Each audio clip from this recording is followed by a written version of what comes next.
Hello, जय हिंद सभी को। स्वागत है आप सभी का पुनः आज की इस नई वीडियो में, जो कि बिहार स्पेशल स्टेट से रिलेटेड है, जो कि 12वीं क्लास है, जिसमें आपको 30 एमसीक्यूज मिलेंगे, जो कि बेहतरीन होंगे। Special education, inclusive education and कुछ एक्ट से रिलेटेड कई सारी मिक्स क्वेश्चंस आपको मिलेंगे इसमें, जो आपके एग्ज़ाम में आ सकते हैं। तो बने रहिए वीडियो के अंत तक और देखते हैं आज के कौन कौन से सवाल हैं। आज का हमारा पहला सवाल है क्वेश्चन नंबर 151 151 कि मानसिक स्वास्थ्य अधिनियम अध्याय 5 में मनोरोग अस्पतालों और मनोरोग नर्सिंग होम के लिए आगंतुकों यानी कि विजिटर्स आगंतुकों की नियुक्ति के लिए कौन जिम्मेदार है। तो इसका जो हमारा सही जवाब होगा ऑप्शन बी, राज्य सरकार या केंद्र सरकार। ये ध्यान रखिएगा। एक चीज और कमेंट करके आप बताइएगा कि वन लाइनर क्वेश्चंस आपके लिए ठीक हैं या एमसीक्यूज ही ठीक हैं। साथ ही आपको ये भी ध्यान रखना है कि जो सारे अधिनियम हैं वो आपको पढ़ने पड़ेंगे, क्योंकि इनसे भी सवाल अब पूछे जाते हैं। दो चार सवाल तो आ ही जाते हैं। नेक्स्ट क्वेश्चन देखते हैं। क्वेश्चन नंबर 152 कहता है कि मानसिक स्वास्थ्य अधिनियम के अनुसार प्रत्येक मनोरोग अस्पताल और मनोरोग नर्सिंग होम के लिए कितने आगंतुकों की नियुक्ति की आवश्यकता होती है। क्वेश्चन नंबर 152 का जो सही जवाब है ऑप्शन सी, 5 आगंतुक एवं 5 विजिटर्स। मानसिक स्वास्थ्य अधिनियम जो कि 1987 में आया, आप इसको भी पूरी डिटेल से पढ़िए, क्योंकि बहुत अध्याय हैं, तो जब आप पूरा पढ़ेंगे तभी इसके अंदर के क्वेश्चन सॉल्व कर पाएंगे आप। क्वेश्चन नंबर 153 कि मानसिक स्वास्थ्य अधिनियम अध्याय 5 में आगंतुकों की नियुक्ति में राज्य की चिकित्सा सेवाओं के प्रमुख की भूमिका क्या है। क्वेश्चन नंबर 153 का जो हमारा सही जवाब है ऑप्शन ए, कि जो एक्स ऑफिसियो विजिटर्स होते हैं, पदेन आगंतुक, ये ऐसी उनकी भूमिका होती है, इस तरीके की भूमिका निभाते हैं। क्वेश्चन नंबर 154 कि मानसिक स्वास्थ्य अधिनियम अध्याय 5 में आगंतुकों को कितनी बार मनोरोग अस्पतालों और नर्सिंग होम का संयुक्त निरीक्षण करना चाहिए। क्वेश्चन नंबर 154 का जो सही जवाब है ऑप्शन बी, मासिक यानी कि मंथली। क्वेश्चन नंबर 155 कहता है मानसिक स्वास्थ्य अधिनियम अध्याय 5 के अनुसार कितने आगंतुकों को संयुक्त निरीक्षण में भाग लेना चाहिए। क्वेश्चन नंबर 155 का जो सही जवाब है ऑप्शन सी, कम से कम 3, एटलीस्ट 3। और ये ऐसे क्वेश्चंस हैं जो बिना आपको पूरा अधिनियम पढ़े तुक्का शायद लगा लेंगे, लेकिन जब माइनस मार्किंग होती है वहां पर तुक्के काम नहीं करते हैं। क्वेश्चन नंबर 156 कहता है मानसिक स्वास्थ्य अधिनियम अध्याय 5 में संयुक्त निरीक्षण के दौरान आगंतुक कौन से रिकॉर्ड का निरीक्षण करने के हकदार नहीं हैं। ऑप्शन ए, चिकित्सा प्रमाण पत्र। ऑप्शन बी, अस्पताल में भर्ती मरीजों के व्यक्तिगत रिकॉर्ड। ऑप्शन सी, प्रबंधन रिपोर्ट। ऑप्शन डी, वित्तीय रिकॉर्ड, जो फाइनेंशियल रिकॉर्ड होते हैं। क्वेश्चन नंबर 156 का जो सही जवाब है ऑप्शन बी, अस्पताल में भर्ती मरीजों के व्यक्तिगत रिकॉर्ड को निरीक्षण करने के अधिकार नहीं है आगंतुक को। क्वेश्चन नंबर 157 यदि कोई आगंतुक लगातार 3 महीनों तक संयुक्त निरीक्षण में भाग नहीं लेता है, जैसे मान लीजिए किसी को नियुक्त किया गया और वो नहीं निरीक्षण लेता है, तो मानसिक स्वास्थ्य अधिनियम अध्याय 5 में उनकी स्थिति क्या होगी। इसका डायरेक्ट उत्तर बताते हैं। ऑप्शन क्वेश्चन नंबर 157 का जो सही जवाब है ऑप्शन सी, उन्हें पद से हटा दिया जाता है। कौन लापरवाही झेलेगा। क्वेश्चन नंबर 158 विकलांग बच्चों के लिए सामाजिक पुनर्वास का लक्ष्य क्या हासिल करना है। ऑप्शन ए, समाज से अलगाव। ऑप्शन बी, गरिमा और स्वाभिमान की बहाली। ऑप्शन सी, मुख्यधारा की गतिविधियों से बहिष्कार। ऑप्शन डी, सीमित सामाजिक संपर्क। क्वेश्चन नंबर 158 का जो सही जवाब है ऑप्शन बी, गरिमा और स्वाभिमान की बहाली।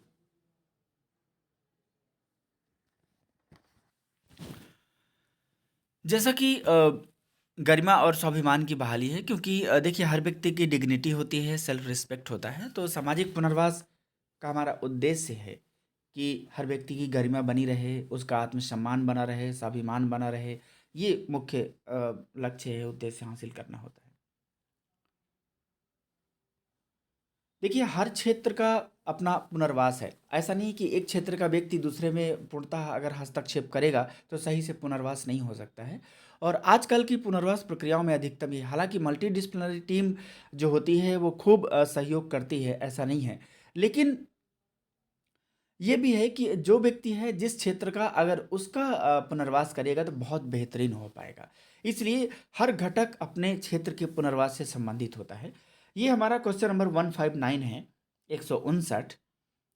निम्नलिखित में से कौन सा सामाजिक पुनर्वास का एक घटक है? ऑप्शन ए आर्थिक विकास, ऑप्शन बी सांस्कृतिक संरक्षण, ऑप्शन सी स्वास्थ्य, ऑप्शन डी राजनीतिक वकालत। क्वेश्चन नंबर 159 का जो सही जवाब है ऑप्शन सी। आदमी समाज में रहे, कहीं पर भी रहे, स्वस्थ है, वो सबसे बढ़िया है। सामाजिक रूप से स्वास्थ्य केवल ऐसा नहीं है कि केवल बीमारी से संबंधित है। उसको हर तरीके से स्वस्थ रहने की बेहतर ज़रूरत है। जो मानसिक रूप से व्यक्ति स्वस्थ होता है, खास करके जब हम जागरूक करते हैं उसको, तो वो भी बहुत मायने रखता है। Question number 160।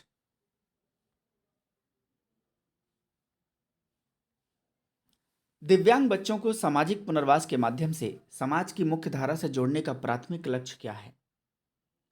वो है एम्पावरमेंट, सशक्तिकरण। 160 का ऑप्शन बी, कि मेन उद्देश्य है कि अगर वो समाज की मुख्य धारा से जुड़ जाएगा तो वो सशक्त हो जाएगा, एम्पावर्ड हो जाएगा।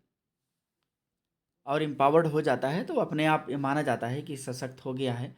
अब वो खुद से सब कुछ कर सकता है, जो स्वयं के लिए हो, समाज के लिए हो, सारी चीज़ें। Question number 161।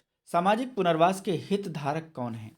ऑप्शन ए राजनेता और व्यापारिक नेता, ऑप्शन बी सामाजिक कार्यकर्ता और पुनर्वास पेशेवर, ऑप्शन सी धार्मिक नेता और वैज्ञानिक, ऑप्शन डी मीडिया हस्तियां और एथलीट। क्वेश्चन नंबर 161 का जो सही जवाब है ऑप्शन बी, सामाजिक कार्यकर्ता और पुनर्वास पेशेवर। ऐसे ही सवाल आते हैं कई बार, हमें लगता है कि ये भी सही हो सकता है, ये भी सही हो सकता है। लेकिन जो सामाजिक पुनर्वास है ना, वो एक सामाजिक कार्यकर्ता और जो रिहैबिलिटेशन, जो रिहैब प्रोफेशनल्स होते हैं, ये उन्हीं का काम है। अब जैसे मान लीजिए कि एक उदाहरण के रूप में देखते हैं कि जो शैक्षिक पुनर्वास है दिव्यांग बच्चों का। अब दिव्यांग बच्चों के लिए मान लीजिए कि पढ़ाने की बात आती है, श्रवण बाधित बच्चों को या विजुअल इम्पेयरमेंट बच्चों को जो दृष्टि बाधित होते हैं, या मेंटल रिटार्डेशन या ऑटिज्म, सीपी, वटेवर जितने भी तरीके के होते हैं, अगर उस क्षेत्र में ट्रेनिंग लिया हुआ व्यक्ति पुनर्वास करेगा तो बेहतर होगा। हालांकि पुनर्वास में कई सारे लोग शामिल होते हैं, समाज के सभी लोग। लेकिन जब एक एक्सपर्टीज की बात आती है, स्पेशलिस्ट की बात आती है, तो बेहतर पुनर्वास की बात आती है, तो फिर उसमें कोई स्पेसिफिक हो जाता है। क्वेश्चन नंबर 162 देखते हैं। कहता है निम्नलिखित में से कौन सा विकलांग व्यक्तियों के लिए सामाजिक पुनर्वास का घटक नहीं है? ये ऑप्शंस अलग अलग लिखे हैं, ए बी सी डी समझिएगा इनको। ऑप्शन ए सामाजिक सुरक्षा, ऑप्शन बी आर्थिक असमानता, ऑप्शन सी सामाजिक न्याय, ऑप्शन डी सामाजिक समायोजन। तो ए बी सी डी समझिएगा। क्वेश्चन नंबर 162 का जो हमारा सही जवाब होगा ऑप्शन बी, जो आर्थिक असमानता है, ये सामाजिक पुनर्वास का घटक नहीं है, क्योंकि असमानता वर्ड जुड़ा हुआ है। Question number 163। विशेष बच्चों को दूसरों से क्या अलग करता है? ऑप्शन ए समान भौतिक गुण, ऑप्शन बी औसत आईक्यू, ऑप्शन सी शारीरिक शारीरिक मानसिक शैक्षिक और सामाजिक गुणों में अंतर, ऑप्शन डी विविध पारिवारिक पृष्ठभूमि। क्वेश्चन नंबर 163 का जो सही जवाब है ऑप्शन सी, शारीरिक मानसिक शैक्षिक और सामाजिक गुणों में जो अंतर होता है वो विशेष बच्चों को दूसरों से अलग करता है। Question number 164। सामान्य बच्चों के लिए आईक्यू स्तर कैसे परिभाषित किया जाता है? आप जानते हैं कि जो नॉर्मल चिल्ड्रन होते हैं और बच्चे होते हैं, उनको हम अलग से मानते हैं कि इतने आईक्यू से इतने आईक्यू के बीच होगा। तो 164 का जो हमारा सही जवाब होगा ऑप्शन सी, 90 से 110 IQ। क्वेश्चन नंबर 165 165, निम्नलिखित में से कौन सा असाधारण बच्चों के मुख्य प्रकारों में से एक नहीं है? ऑप्शन ए भावनात्मक रूप से विकलांग या दिव्यांग बच्चे, ऑप्शन बी प्रतिभाशाली या सुपर नॉर्मल बच्चे, ऑप्शन सी सामाजिक रूप से वंचित बच्चे, या फिर ऑप्शन डी शैक्षिक रूप से उपलब्धि हासिल करने वाले बच्चे। क्वेश्चन नंबर 165 का जो सही जवाब है ऑप्शन डी, शैक्षिक रूप से उपलब्धि हासिल करने वाले बच्चे। क्योंकि शैक्षिक उपलब्धि वैसे कोई भी आजकल कर लेता है।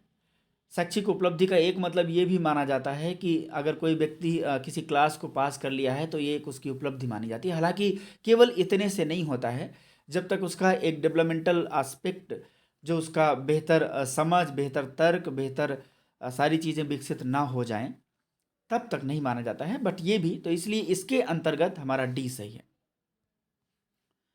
क्वेश्चन नंबर 166, बौद्धिक रूप से असाधारण या विशेष बच्चों के अंतर्गत कौन से समूह शामिल हैं? ऑप्शन ए केवल प्रतिभाशाली बच्चे, ऑप्शन बी प्रतिभाशाली मानसिक रूप से मंद, पिछड़े और रचनात्मक बच्चे, ऑप्शन सी केवल मानसिक रूप से विकलांग या दिव्यांग बच्चे, ऑप्शन डी केवल रचनात्मक बच्चे। क्वेश्चन नंबर 166 का जो हमारा सही जवाब है ऑप्शन बी। तो बौद्धिक रूप से असाधारण या विशेष बच्चों के अंतर्गत प्रतिभाशाली, मानसिक रूप से मंद, पिछड़े और रचनात्मक बच्चे आते हैं। देखिए, जब हम विशेष बच्चों की बात करते हैं बौद्धिक रूप से, या ऐसी स्थिति में ले आते हैं कि उनको हम अलग समूह बना दें, तो ऐसे बच्चे उसमें शामिल हैं। अब बौद्धिक रूप से तो अब ये वहाँ पर ऊपर बात ये तो नहीं हो रही है ना कि बहुत ज़्यादा हाई फाई हो, तो विशेष बच्चों में सब कोई आ जाता है, बस औसत से अलग होना चाहिए। क्वेश्चन नंबर 167, सामान्य से अधिक बौद्धिक क्षमता वाले बच्चों के लिए किस शब्द का प्रयोग किया जाता है? ऑप्शन ए अति सामान्य बच्चे, ऑप्शन बी साधारण बच्चे, ऑप्शन सी औसत बच्चे, ऑप्शन डी मानसिक रूप से मंद बच्चे। क्वेश्चन नंबर 167 का जो सही जवाब है ऑप्शन ए, जो सुपर नॉर्मल चिल्ड्रन होते हैं वे सामान्य से अधिक बौद्धिक क्षमता वालों में आते हैं। क्वेश्चन नंबर 168 कि प्रतिभाशाली बच्चों का वर्णन कैसे किया जाता है? ऑप्शन ए औसत बौद्धिक क्षमता वाले, ऑप्शन बी औसत से कम बौद्धिक क्षमता वाले, ऑप्शन सी सामान्य से अधिक बौद्धिक क्षमता वाले, या फिर ऑप्शन डी शारीरिक रूप से अक्षम लोग। क्वेश्चन नंबर 168 का जो हमारा सही जवाब है ऑप्शन सी, ऑप्शन हमारा सी सही जवाब हो जाएगा कि सामान्य से अधिक बौद्धिक क्षमता वाले। क्वेश्चन नंबर 169 169, बौद्धिक रूप से असाधारण बच्चों का वर्णन करने के लिए किस शब्द का उपयोग नहीं किया जाता है? असाधारण बच्चों का, ऑप्शन ए प्रतिभाशाली, ऑप्शन बी सामान्य से ऊपर, ऑप्शन सी मानसिक रूप से विकलांग या दिव्यांग, ऑप्शन डी उच्च सीखने की क्षमता। क्वेश्चन नंबर 169 का जो हमारा सही जवाब है सी, ऑप्शन सी, मानसिक रूप से दिव्यांग बच्चों को हम बौद्धिक रूप से असाधारण बच्चों का वर्णन करने के लिए शब्द का उपयोग नहीं करते।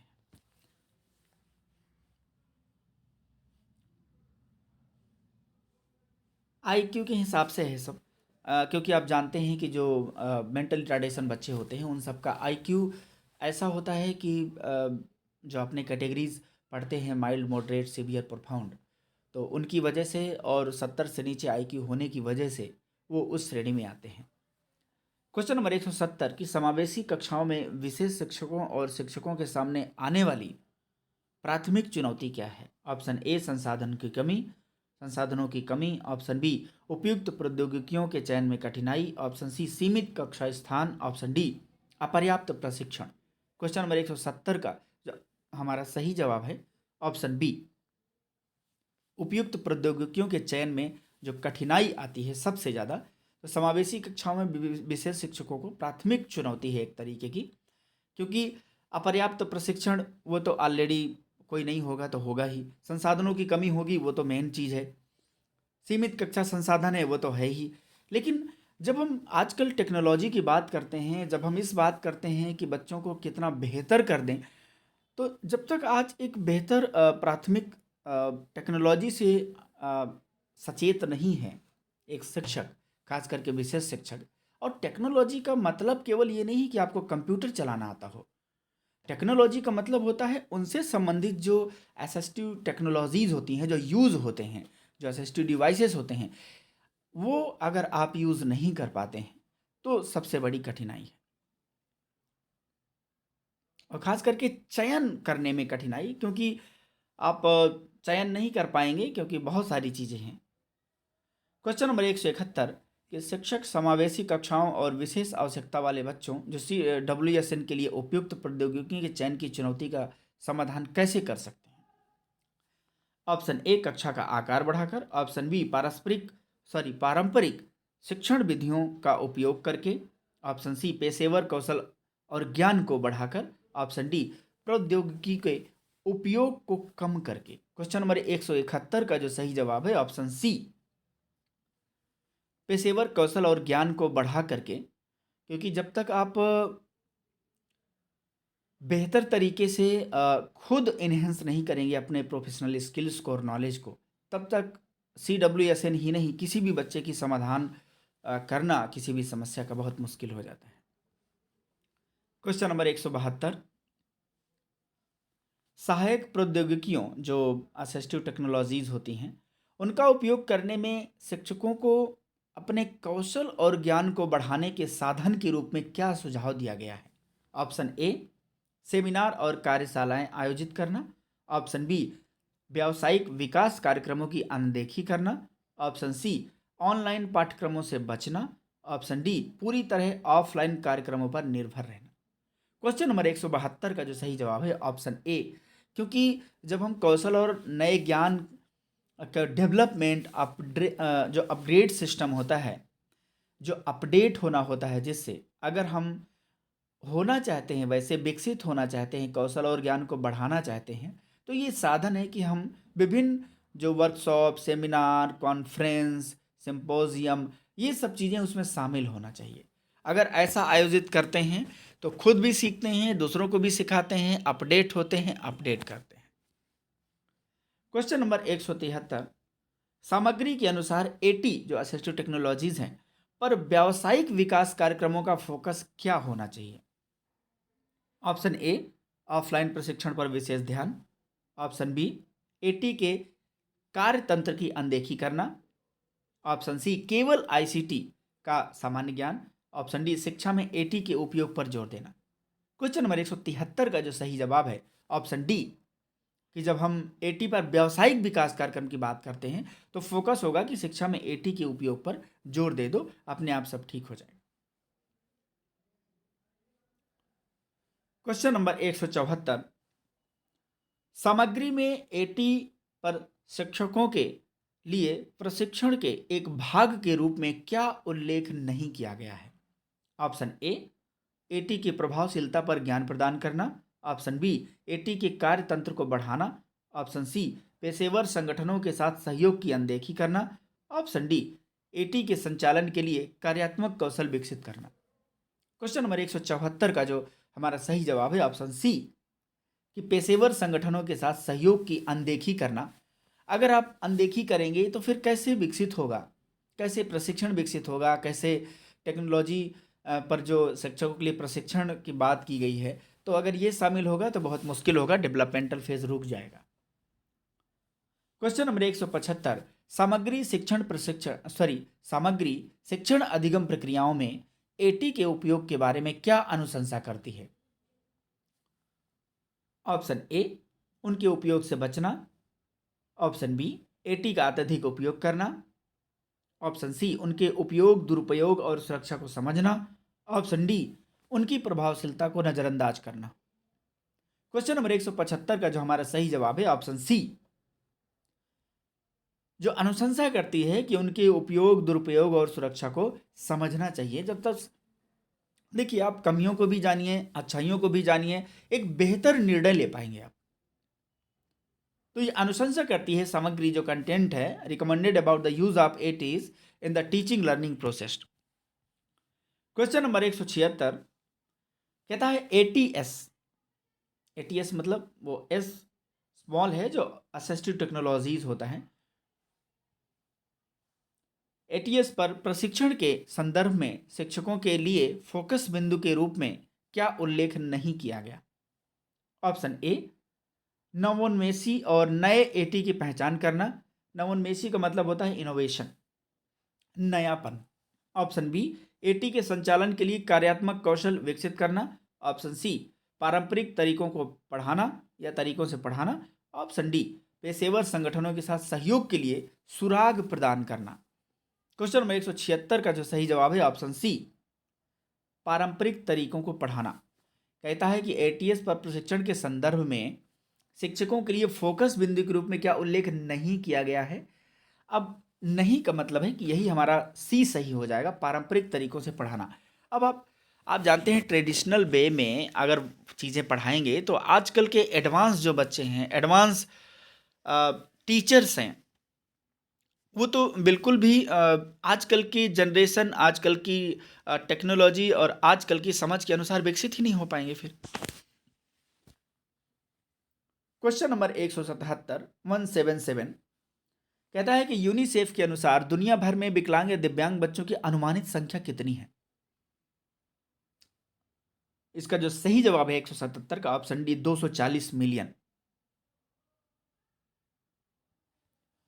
क्वेश्चन नंबर 178 कहता है दुनिया भर में शिक्षा के लिए सबसे गंभीर बाधाओं में से एक के रूप में क्या पहचाना जाता है? ऑप्शन ए, आर्थिक कारक। ऑप्शन बी, भाषा संबंधी बाधाएं।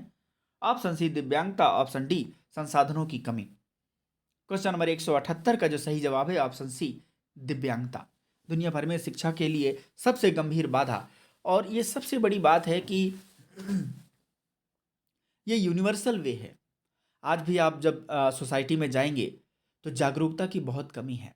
दिव्यांगता एक बहुत बड़ी बाधा डालती है, लेकिन जो जिनके पास खुद के प्रति विल पावर, समाज से लड़ने की क्षमता होती है और नज़रअंदाज करने की क्षमता होती है, इग्नोर करके चलने की क्षमता होती है, क्योंकि लोग बहुत अलग अलग तरीके का आपको अनावश्यक तंज कसते हैं, उनसे आप उन सब चीज़ों को अगर इग्नोर करके चलते हैं तो आप शायद सफल हो पाएंगे।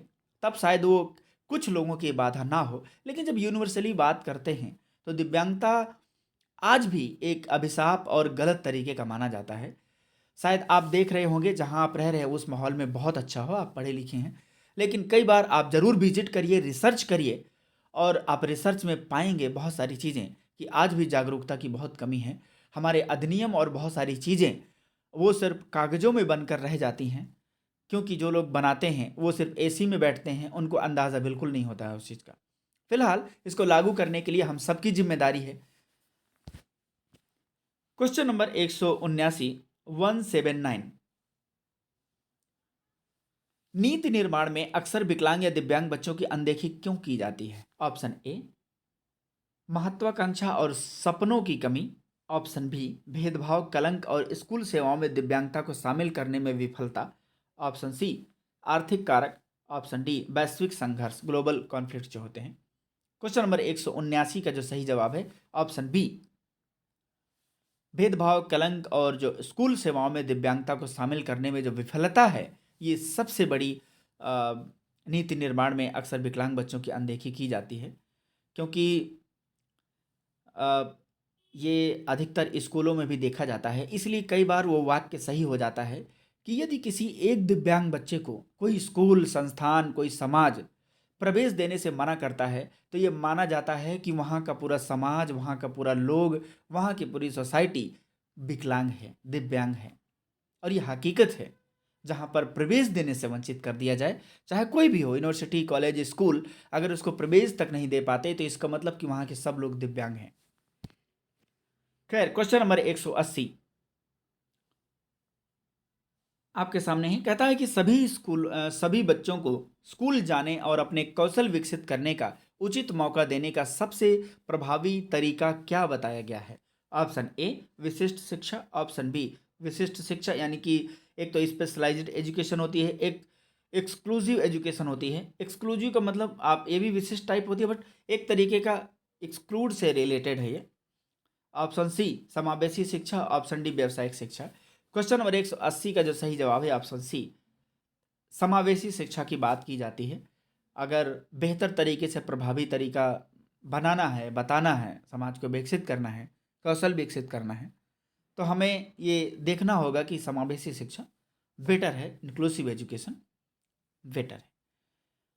तो ये आज के 30 क्वेश्चंस आप कमेंट करके ज़रूर बताया करिए, या वन लाइनर अगर आपके लिए सुटेबल हो तो वन लाइनर ही केवल चला दिया जाए, कोई दिक्कत नहीं है। हम कोशिश करेंगे कि आपको डेली वीडियोज़ मिलती रहें, और कुछ थ्योरेटिकल वीडियोज़ जो एक्ट्स वगैरह नहीं बने हैं उनको भी बना दिए जाएँ आपके एग्ज़ाम तक, जितने भी आपके क्वेश्चंस आ सकें। देखिए, गारंटी हर चीज़ की नहीं रहती है कि वही सवाल आएगा, लेकिन प्रयास किया जाता है। अभी चंडीगढ़ का एग्ज़ाम हुआ है, उसमें भी बहुत सारे सवाल आए हुए हैं। बहुत सारे जो अन्य एग्ज़ाम होते हैं उसमें भी सवाल आते हैं। तो यदि आप पढ़ाई करते हैं, ख़ास करके आपका एक माइंडसेट क्रिएट हो जाता है कि हम किस तरीके से किसी सवाल को हल कर सकते हैं, ये भी बड़ी बात है। तो आप अपने दोस्तों को भी भेजा करें। कई बार होता है कि बहुत सारे लोग बाद में ऐसा बोलते हैं कि सर हमें नहीं मिले ऐसे वीडियो जिनकी वजह से हम बहुत सारी चीज़ों से वंचित रह गए। तो आपसे पुनः भी ये कहना है कि जो सारे एक्ट्स हैं, जो कानून होते हैं, जो स्कीम्स होती हैं, उन सभी को भी डिटेल से पढ़िए, ताकि बहुत सारे सवालों के जवाब आप बेहतर दे पाएंगे। हालांकि अब पेडागॉजिकल एस्पेक्ट का ज़माना है, तो शिक्षण शास्त्र को भी ध्यान में रखना बहुत ज़रूरी है। तो ये आज के क्वेश्चंस, आई होप आप कुछ समझ पाए होंगे। बताया ज़रूर करिए कि कितने आप कर पाए। आपको लगता है कि कमेंट नहीं करके बता पाते हैं, तो आप मेल भी कर सकते हैं। तो कम से कम आपका डेली रूटीन बना रहेगा कि कितने आप हल कर पाते हैं। Thank you so much. मिलते हैं नेक्स्ट वीडियो में, तब तक के लिए जय हिंद, वंदे मातरम।